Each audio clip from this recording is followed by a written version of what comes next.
दोस्तों, आज की कहानी है। ननद जी, आप अपने ससुराल में एक टाइम ही खाना क्यों बनाती हो? दोस्तों, कहानी शुरू करने से पहले अगर आपने चैनल को सब्सक्राइब नहीं किया हो तो कर लीजिए ताकि आपके पास पहुंच सके हर नया वीडियो।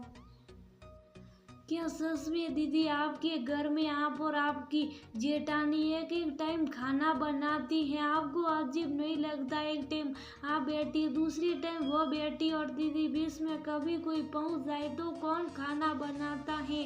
निशा कुछ दिनों के लिए मायके आई थी और वहाँ उसकी भाभी दिव्या और वर्षा उससे सवाल पर सवाल करे जा रही थी और निशा परेशान सी नजरें झुकाए खुद को जवाब देने में असमर्थ पा रही थी और मन ही मन अपने बच्चों पर बड़बड़ा रही थी। जियो ने उसके मायके में उसकी भाभीियों के सामने उसकी ससुराल यानी अपने घर की बात बताकर उसकी किरकिरी कर दी थी। अब जब सबको पता चल गया था तो उसे अपनी सफाई में कुछ ना कुछ तो कहना ही था, इसलिए वह बस इतना बोली कि क्या करे भाभी, जब काम के साथ बच्चों का भी काम बढ़ जाता तो हम लोगों ने ऐसे ही एक एक टाइम खाना और बाकी सारे काम बांट लिए और वहां से उठकर सीधे अपने पापा के कमरे में उनके पास चली गई, क्योंकि इससे ज्यादा वो अपनी भाभीियों की कटाक्ष भरी नजरों का सामना नहीं कर सकती थी। पापा कहीं निकल गए थे और माँ को गुजरे तो जमाना बीत गया था। मायके में पापा के बाद भाई भाभी ही उसके सब कुछ थे। वैसे तो उसकी भाभियां उससे बहुत प्यार करती थी, पर आज उनकी बातों से उसके जख्म हरे हो गए थे। दिल में उठी ठेस की वजह से दर्द आंसू बनकर गालों पर और गुजरा समय यादें बनकर उसके दिमाग पर हावी हो गई थी कि निशा ससुराल में सोटी बनकर बहू बनकर गई थी। ससुराल में जेठ जेठानी उनके बच्चों के साथ सास भी थी। ससुर जी का सालों पहले देहांत हो गया था। शादी के तीसरे दिन से ही निशा घर के काम करने लगी थी। जितना जल्दी निशा ससुराल में ज्यादा काम करने लगी थी उतनी ही जल्दी उसकी देवरा जेठानी काम कम करने लगी थी। सासू माँ भी गए बगए यही कहती कि तुम छोटी हो तो ज्यादा काम तो तुम्हें ही करना पड़ेगा। बड़ी बहू तो 5-6 साल पहले आ गई थी, वह तब से सब काम कर रही है। जब जिम्मेदारी तुम्हारी है और फिर बड़ी बहू के बच्चे भी हैं तो वह उनकी देखभाल भी करती हैं, तो तुम अगर थोड़ा ज्यादा काम कर लोगी तो घिस नहीं जाओगी। निशा को भी ज्यादा कोई परेशानी नहीं थी, क्योंकि अकेले में काम करने में देर ही कितनी लगती है। परेशानी तब होती थी जब बच्चे हो जाते और उनके काम के साथ घर का उतना ही काम करना पड़ता है। यही निशा के साथ हुआ। शादी की दूसरी साल में निशा ने एक सुंदर से बेटे को जन्म दिया। उसके जन्म के बाद वह सारे काम कर कर के थक जाती थी, जिससे उसकी तबीयत खराब रहने लगी थी। कभी बीपी कम हो जाता तो कभी माइग्रेन की शिकायत, पर इन सब परेशानियों के बाद भी उसे सारे काम करने ही हो।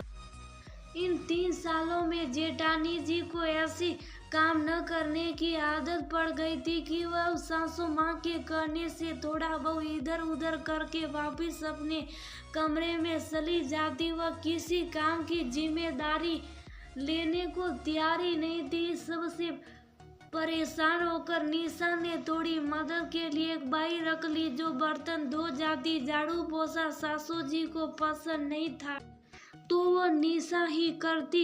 एक दिन तो हद ही हो गई जब वो शाम के समय डॉक्टर से माइग्रेन जिसका इलाज लंबा चल रहा था उसकी दवाई लेने और चेकअप करवाने अपने पति के साथ गई हुई थी। उन दिनों हॉस्पिटल के पास ही क्राफ्ट मेला लगा हुआ था। बच्चा साथ था तो अपनी सास को फोन करके मेला देखने की बात बता दी और घुस गई मेले के अंदर। मेले में कब 2-3 घंटे बीत गए उसे पता ही नहीं चला। अब उसे भूख भी लग रही थी तो उसने वही खाना भी खा लिया और जब वह रात तक लौटकर घर आई तो दंग ही दंग रह गई। उसकी जेठानी अपने बच्चों को लेकर घूमने चली गई थी। जेठ जी तो पहले ही शहर से बाहर थे। घर में सासू माँ भूखी बैठी थी। ये तक वो जल्दी से कपड़े बदल रसोई में गई और उनके लिए खाना बनाया। पर अब पानी सर से गुजर गया था, इसलिए सुबह ही उसने अपनी जेठानी से अलग होने की बात कर दी। उसकी बात सुनकर घर में हंगामा खड़ा हो गया, क्योंकि जेठानी जी कितनी भी चालाकी दिखाती हो पर जेठ जी अपने भाई और माँ को बहुत मानते थे और निशा की सास भी अपने जीते जी न तो खुद 2 टुकड़ों में बंटना चाहती थी, न ही अपने परिवार को बिखरने देना चाहती थी। पर उस दिन निशा ने भी हट पकड़ ली थी, क्योंकि उसकी गैर मौजूदगी में भी जेठानी जी का सास के लिए खाना न बनाना उसे यूं महसूस करा गया था जैसे वह इस घर की नौकरानी हो, जिसकी वजह से वो अपनी मर्जी से कहीं जा नहीं सकती। निशा की और जेठानी की चालाकी और सास की घर जोड़कर रखने की जिद की वजह से बीच का रास्ता निकाला गया कि एक समय बड़ी बहू खाना बनाएगी तो एक समय छोटी बहू, एक बहू झाड़ू लगाएगी तो एक बहू पोछा, और कोई रिश्तेदार आ जाए या तीज त्योहारों पर दोनों को मिलकर सारा काम करना पड़ेगा। कोई भी बहू बिना वजह कमरे में नहीं बैठेगी। इस सब का असर था कि हमेशा काम से बचने वाली जेठानी को मजबूरी में ही सही एक समय का काम तो करती थी। भले ही रिश्तेदारों के आने पर निशा पर ज्यादा काम पड़ जाता था, पर वह कुछ दिनों की बात होती थी तो सब अर्जेंट हो जाता था। अभी निशा ख्यालों में खोई हुई थी कि उसकी बचपन की सहेली का फोन आ गया। उसके भतीजे का नामकरण का उत्सव था। उसे पता चला निशा यहाँ है तो उसने उसे और उसके मायके के परिवार को इनवाइट किया था। इतने सालों बाद अपनी दोस्त से मिलने के नाम से ही निशा खुश हो गई थी। निशा की छोटी भाभी वर्षा उसकी सहेली से मिली नहीं थी और उन्हें घर पर कुछ काम भी था तो उन्हें जाने से मना कर दिया। पर बड़ी भाभी दिव्या के सामने वह कई बार घर आई थी और उसकी शादी में भी गई थी तो वह चलने के लिए खुशी खुशी दोपहर के सारे काम निपटा कर तैयार हो गई। भले ही वह प्रोग्राम दोपहर का था, पर वहां से लौटते लौटते शाम के 8 बज गए थे। घर आकर देखा तो खाने की कोई तैयारी ही नहीं थी। दोनों भाइयों के लौटने और पापा के खाना खाकर दवाई खाने का समय हो गया था और बच्चों को भी भूख लग आई थी। वर्षा अपने फोन पर वीडियो कॉलिंग पर थी। बड़ी भाभी जल्दी से कपड़े बदल रसोई में आ गई। भाभी को परेशान होता देखकर निशा भी उनकी मदद करने लगी। तभी वर्षा भाभी आकर बोली, दीदी आप लोग अपनी दोस्त से मिलने चली गई तो मैंने सोचा कि मैं भी अपनी सहेलियों से बात कर लूं।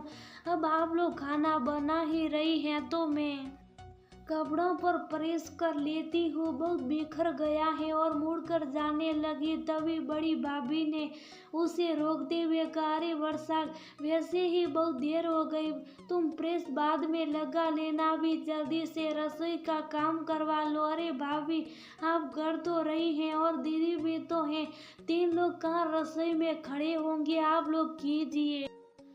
वर्षा ये बोल मुड़कर जाने लगी तो भाभी का मुंह उतर गया, क्योंकि किसी भी पार्टी में जाओ तो भले ही हम वहाँ काम नहीं करते पर थक तो जाते ही हैं, फिर उधर से आकर घर में सबके लिए खाना बनाना कितना थकाने वाला होता है, ये एक जिम्मेदार गृहिणी के अलावा और कौन जान सकता है। इसलिए निशा ने वर्षा को रोकते हुए कहा, रुको वर्षा भाभी, आपको नहीं लगता कि अब तक आपको खाने की सारी तैयारी कर लेनी चाहिए थी? वैसे तो बड़ी भाभी सुबह और शाम रोज तुमसे ज्यादा काम करती हैं, पर अगर आज वो घर पर नहीं थी तो क्या आज आपकी जिम्मेदारी नहीं थी कि सबको समय से खाना मिल जाए?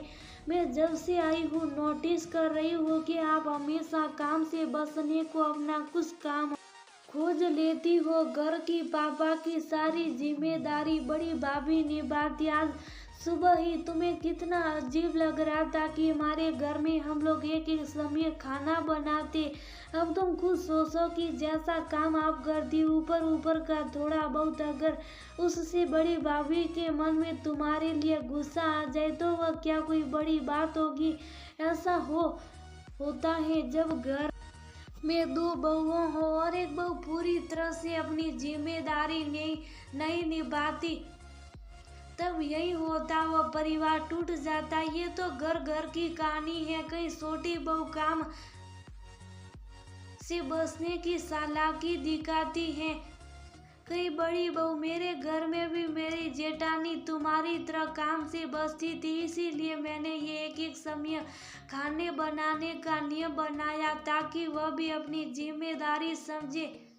अब तुम्हारी हरकतें देखकर मुझे लग रहा है कि यहाँ भी वही नियम लागू करना पड़ेगा, क्योंकि भाभी कब तक अकेले सब संभालती रहेगी। निशा की बातों का वर्षा के पास कोई जवाब ही नहीं था, क्योंकि इसी बात पर सुबह वर्षा ने अपनी ननद का कितना मखौल उड़ाया था और अब वही बात उसकी वजह से उसके सामने थी। और बड़ी भाभी भी अपनी ननद के साथ ही आज उसकी चालाकी उसी के ऊपर भरी पड़ गई थी। दोस्तों, जब हमें किसी के घर का पता चलता है कि उनके घर में दोनों बहुएं एक एक समय खाना बनाती है तो हम उस घर की बहुत हंसी उड़ाते हैं। पर क्या सोचा है कि ये अलग होने से साथ रहने का अच्छा तरीका, इससे हम संयुक्त परिवार में साथ भी रहते और किसी एक बहू पर ज्यादा जिम्मेदारी भी नहीं रहती। हो सकता है कि कुछ चालाक बहू इसमें भी चालाकी दिखाए, पर फिर भी कम से कम जो कुछ भी नहीं करती वह अपने समय का काम तो करेंगे।